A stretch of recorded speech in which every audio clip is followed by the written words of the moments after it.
साली आधी घरवाली। सिमरन की छोटी बहन विभा माँ के होते हुए भी सिमरन के ही पीछे लगी रहती थी। सिमरन, आ गई हो तो इसे खाना खिला दो। बोल रही है तुम जब तक नहीं खाओगी ये भी नहीं खाएगी। क्या है विभा, तुम खा लिया करो ना, मुझे ऑफिस से आने में देर हो जाती है। और कोई छोटी बच्ची तो हो नहीं तुम जो खाना भी नहीं खाती हो कि दीदी आएगी तो ही खाऊंगी। हाँ हाँ, छोटी बच्ची ही समझ लो। और एक बात, जब आपको पता है कि मैं आपके बिना नहीं खाती हूँ तो रोज रोज क्यों बोलती हो? अरे क्या है ये, दोनों बहनें कम माँ बेटी ज्यादा लगती हो। अरे दीदी की शादी हो जाएगी तब क्या करेगी बोल? जब होगी तब की तब देखेंगे। मैं तो दीदी के साथ ही रहूंगी हमेशा। दोनों की शादी ऐसे घर में कर देंगे जहाँ दो भाई हो। खैर, मामला आया गया हो जाता है।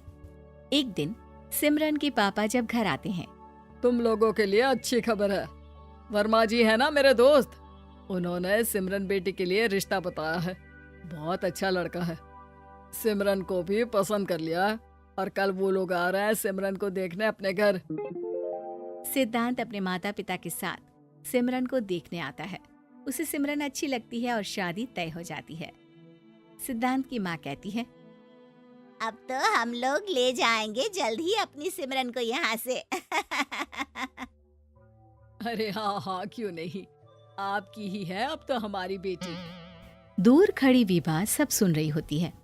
अब तो दीदी की शादी हो जाएगी, फिर तो वो चली जाएंगी।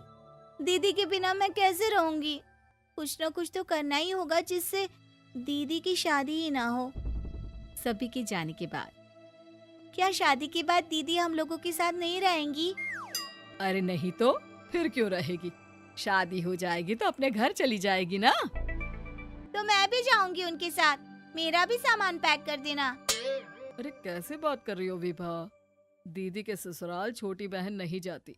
हाँ, कभी कभी जाकर मिलाना और रोज फोन पर भी बात कर लेना, ठीक है? नहीं पापा, आप तो जानते हैं मैं दीदी के बिना खाना भी नहीं खाती, ना ही मुझे उनके बिना नींद आती है। सिमरन बहन की बात सुनकर इमोशनल हो जाती है। अगले दिन से विभा खाना खाना छोड़ देती है। लोगों के लाख समझाने के बाद भी विभा ना खाती है ना ही सोती है। अंत में हार मानकर सिमरन सिद्धांत से मिलती है। सिद्धांत, मेरे मम्मी पापा ने बचपन से ही विभा और मुझे साथ रखा। वो मुझसे बहुत जुड़ी है। मुझे उसकी टेंशन रहेगी शादी के बाद, क्योंकि वो मेरे बिना नहीं रह सकती है। अरे ये तो छोटी सी बात है, वो हम लोगों के साथ हमारे घर में रह सकती है। जब उसकी अकल आ जाएगी या वो समझ जाएगी कि तुम्हारा घर वो नहीं बल्कि ये है, तो हम उसे घर छोड़ आएंगे, ठीक है? सिमरन खुश हो जाती है क्योंकि वो यही चाहती थी। वो माँ पिता से बात कर लेती है। अरे कैसी बात कर रही हो सिमरन, भला बेटी के ससुराल में हम छोटी बहन को कैसे भेज दे, जमाना क्या कहेगा? अरे तू पागल हो गया है, मना कर दे। इस शादी में इन लोगों का तो ये चलता ही रहेगा, कभी बहन यहाँ आ रही है, कभी वो बहन के पास जा रही है। अरे शादी हो रही है, कोई मजाक थोड़ी ना हो रहा है ना बाबा ना। माँ कैसी बात कर रही हो, सिमरन से मैं जुड़ाव महसूस कर रहा हूँ और इतनी सी बात के लिए इतनी अच्छी लड़की को कैसे छोड़ सकता हूँ? सिद्धांत की भी जिद होती है कि वो सिर्फ सिमरन से ही शादी करेगा, और होता भी वैसा ही है। सिद्धांत और सिमरन की शादी हो जाती है और दहेज में आ जाती है विभा। शादी के बाद बुआ सास कहती है, अरे माँ ना, साली आधी घर वाली होती है, लेकिन ये क्या, तुम तो उसे घर ही ले आए। तभी चाची कहती है, सिद्धांत को तो हम लोगों ने सीधा समझा था, लेकिन सबसे तेज तो यही निकला। अरे देखो कैसे दहेज तो नहीं लिया, लेकिन साली पर कब्जा कर लिया। सिद्धांत ने इस और तो सोचा ही नहीं था, लोग उन लोगों के बारे में ऐसी भी बात करेंगे। वो वहां से चला जाता है और चुपचाप अपने कमरे में लेट जाता है। क्या हुआ सिद्धांत, तुम अचानक से परेशान हो गए, कोई बात है क्या? अरे नहीं नहीं, वो थक गया था ना, शादी की सारी तैयारी और रस्मों के बीच, सोच रहा हूँ थोड़ा आराम कर लूँ। हाँ ठीक है, आप लेट जाइए, मैं विभा का बेड लगा देती हूँ जमीन पर। क्या? वो यहाँ सोएगी? हाँ, बताया तो था कि उसे नींद नहीं आती मेरे बिना। तो तुम आराम से लेटो ऊपर, हम लोग नीचे बिछा लेते हैं। अरे नहीं नहीं, तुम दोनों आराम से लेटो ऊपर, मैं माँ पापा के रूम में जा रहा हूँ।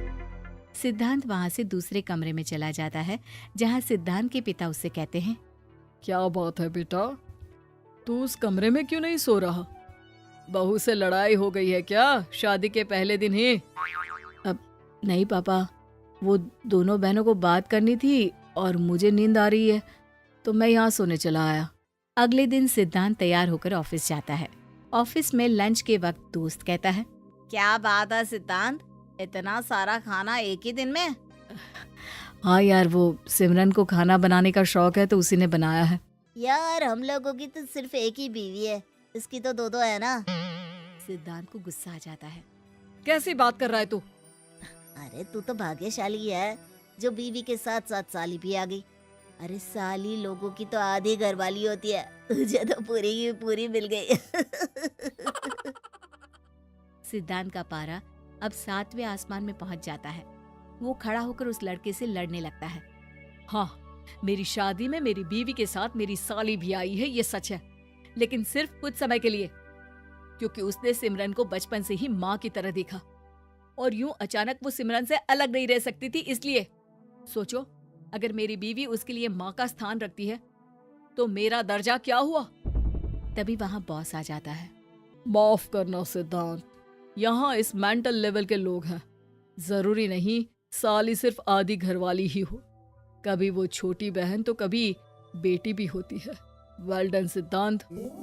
सिद्धांत को अब ऑफिस में कोई कुछ नहीं कहता, लेकिन आस पड़ोस का वो तो वही हाल रहता है। सिद्धांत ऑफिस से घर की ओर आ रहा होता है कि रास्ते में उसे अपनी कॉलोनी का दोस्त मिल जाता है। क्या बात है, चेहरे की चमक बता रही है, शादी से बड़ा खुश है तू, क्यों? हाँ यार, अच्छी लड़की और अच्छा परिवार मिलना कहाँ होता है जल्दी आजकल। यार हमें भी दिला देना ऐसा परिवार जहाँ एक के साथ एक फ्री की स्कीम चल रही हो। सिद्धांत को फिर गुस्सा आ जाता है। वो दोस्त को मारने के लिए हाथ उठाता ही है कि वहाँ विभा आ जाती है। अरे जीजू रहने दीजिए ना, ये लोग नहीं समझेंगे कि इंसानियत क्या होती है। ये सच है कि दीदी से कैसे दूर रहना ये मुझे पता नहीं था।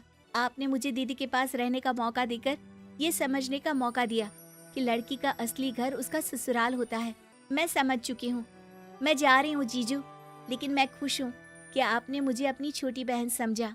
सभी उन लोगों को देखकर ताली बजाने लगते हैं। विभा अपने घर चली जाती है और सिद्धांत खुशी खुशी सिमरन के साथ रहने लगता है।